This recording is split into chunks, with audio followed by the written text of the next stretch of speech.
Greetings, my name is Peyton Lee, and I conducted research with Dr. Weeks in the summer of 2020 at Centenary College of Louisiana, where he observed how deprenyl induces synergistic developmental delay in C. elegans SEN9 gain-of-function mutants.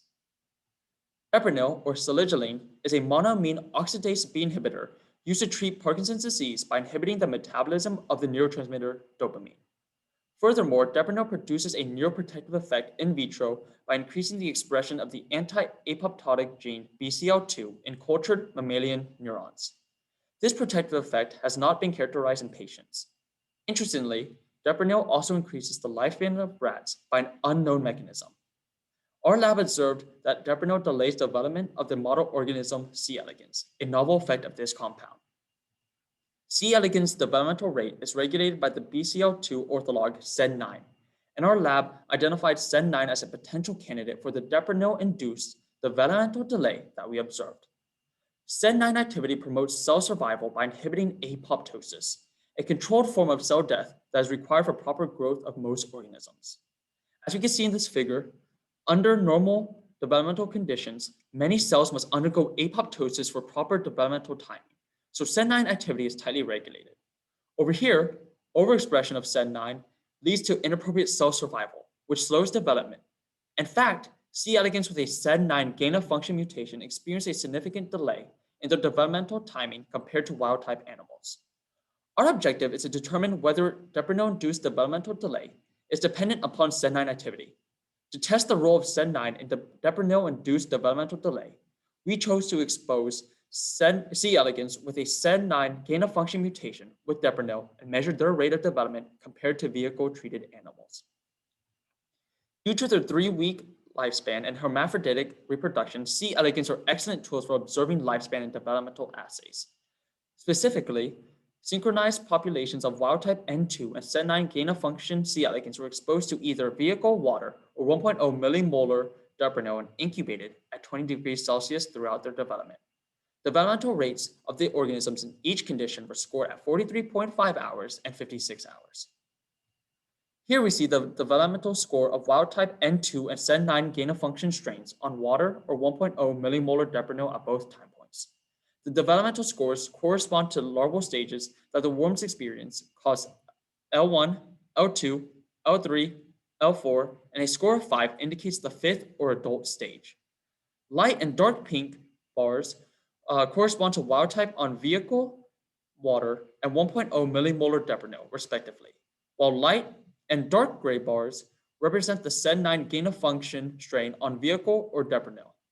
At 43.5 hours, wild-type animals on vehicle reach the L3 developmental stage. As expected, 1.0 millimolar deprenyl significantly delayed their development. And as expected, the SEN9 gain-of-function mutation to significantly delayed development compared with the wild-type strains. According to t-tests, developmental delay caused by deprenyl treatment and the gain-of-function mutation are highly significant, with calculated p-values less than 0.01. At the 43.5 hour time point, the deprenyl and SEN9 gain-of-function combination has a synergistic effect on developmental delay, with a p-value less than 0.05. At the 56-hour time point, the developmental delay caused by each condition remains significant, and the combination of gain-of-function mutation and deprenyl treatment becomes more pronounced with a p-value less than 0.001.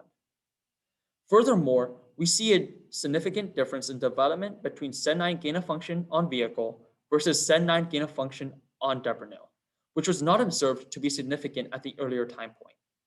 This data indicate that there is a synergistic or additive effect on developmental delay in C. elegans with the mutation and the drug treatment. We see two possible explanations for these results. These results suggest that deprenyl either further increases SEN9 activity in the SEN9 gain-of-function mutant by increasing SEN9 expression or stability, or worked independently and synergistically with SEN9 activity to delay C. elegans development.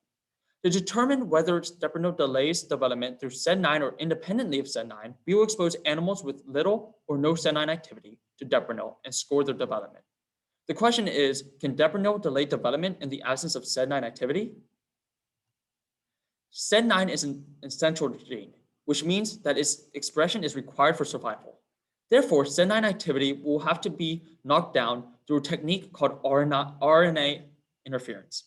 If deprenyl requires SED9 expression to delay development, then the animals with reduced SED9 activity and exposed to deprenyl will not experience a developmental delay.